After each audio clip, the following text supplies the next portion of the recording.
Hey, so we're back again, and here we are talking about the Torah. I mean, that's what we've been working on quite a bit this week up to this point. And we're really kind of hitting our stride here with Torah in Module 2. But what I want to talk about today is what exactly the Torah is. So, on the technical side, we've already discussed that the Torah, which is also known as the Pentateuch, is the first five books of the Old Testament: Genesis, Exodus, Leviticus, Numbers, Deuteronomy. But there's so much more that needs to be said about Torah. Torah is the heart and soul of ancient and modern Judaism, and it's also actually very central to Christian faith as well. For this reason, it's important to consider what it is and how to understand it. You may have at some point heard that the Torah is referred to as the law, and that's not incorrect. It is the law. Um, and Torah, the word means law or ordinance or statute. And there's nothing wrong, particularly with those translations. English has, though, somewhat changed the meaning of those words over time. So these terms are very easily misunderstood. The word law has accumulated all sorts of negative baggage, especially for Christians, the whole idea of legalism. Early Christian communities try to identify themselves as separate or against culture. As a result of this, the overemphasis on a standard or a law unfortunately happened. Legalism that addresses outward things alone and does not address the inward momentum of the heart it's always a snare to faith. So then how are we supposed to understand the Torah today? How do we read it? Well, try using the word instruction instead of law. This translation works well, and it's more true to the Hebrew. Um, if we think about Christians in different conservative with different conservative backgrounds, including the Free Methodist Church that I grew up a part of, when I was growing up, we couldn't do things like play sports on Sunday. It was completely taboo to drink alcohol or to smoke or to dance. We couldn't go to dances. I couldn't. We didn't shop on Sunday. I played a bunch of sports in junior high, high school, and if my team made tournaments or went in tournaments, I could play the Friday, Saturday games, but I couldn't play the Sunday games. A lot of these things were very legalistic. Again, we couldn't go to some movies. In fact, we couldn't go to movies at all when I was little. We couldn't play games with playing cards, like with decks of cards.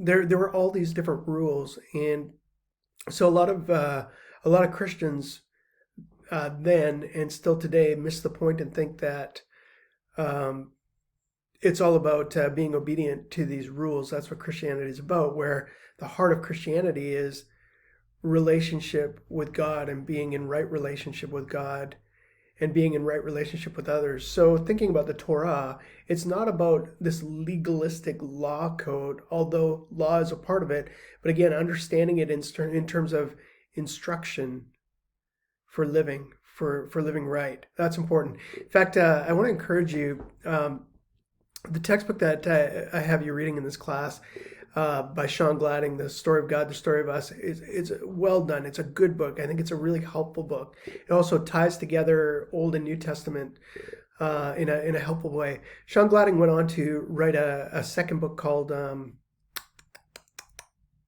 I don't have it here. It's at home.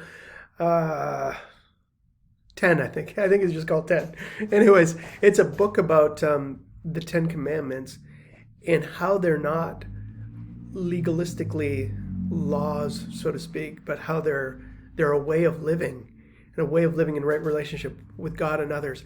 And I encourage you to read this book. It's a really good book. It takes place with a pastor who is going to his regular coffee place on Monday on his day off and enjoying cups of coffee. And there's other regulars that are having coffee there. And he ends up getting in conversations with these folks.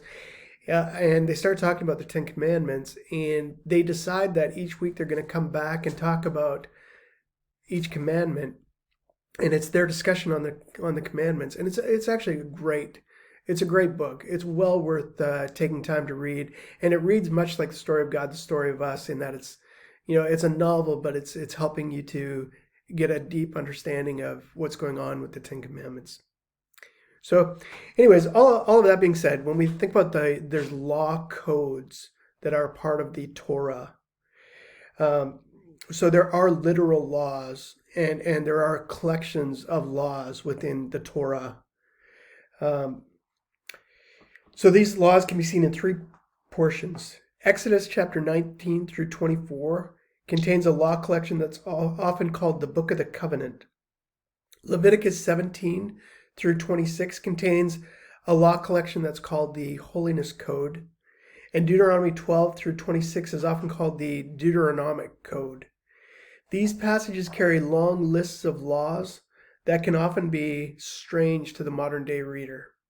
For example, we're having you read the ox laws that are found in Exodus in this module.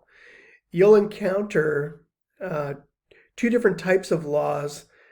They're called the apodictic laws and the casuistic laws. These terms were widely popularized in the 1960s by a German scholar named Ulrich Alt, and the terms are widely used today. So, you guys are becoming Old Testament scholars, so you'll want to know all about apodictic and casuistic laws. Law codes existed in other cultures as well, not just in the Old Testament. I'm sure that you're well aware of that. Law codes in the ancient Near East, the lands around Israel, were often understood to be reflective of the character of the person who made the laws. So one example is Hammurabi's Law, which is one of the most famous law codes that's been found. And it depicts his values as the king and his boundaries of justice. And we get insights into the lawgiver by reading the law. Therefore, it can be said that the law of Scripture reveals to us much about God's character. I want you to consider the word chesed, H-E-S-E-D in English, but pronounced chesed. It's actually tattooed on my daughter's back. So if you lived in Burritt and you've had Rebecca Munshaw Buer as your RD, you can ask her about her tattoo of chesed. Chesed means the loving kindness, the never-ending loving kindness of God, the giver of the law in the Old Testament. God gives these instructions so that we can pursue the beauty of life in conjunction with Him to the fullest extent of living. So Jesus in the New Testament says, I have come that you might have joy and have it abundantly, or in abundance. If you live the way that Jesus wants you to live, that's the kind of life that God is calling you to. And that's the abundant life. That's the best life that you can live. And really, that's what's happening here in Torah.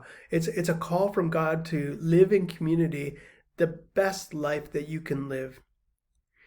So for all of us who are Christians, and some of you may not be, and maybe many of you are, here's the challenge. How does your reading of the New Testament incorporate your understanding of Torah law?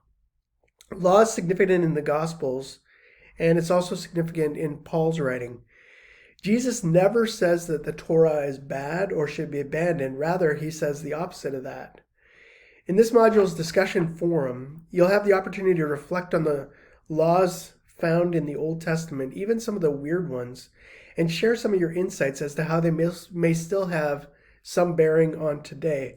For example, even if you don't own an ox, and my guess is you probably don't, notice how these specific laws encourage you to keep your neighbor accountable and to enforce a community that looks out for one another and looks after one another and knows how to deal with punishment and knows how to deal with grief. So I hope and I think that you'll find these assignments interesting and these readings interesting this week, and I look forward to interacting with you in the discussions.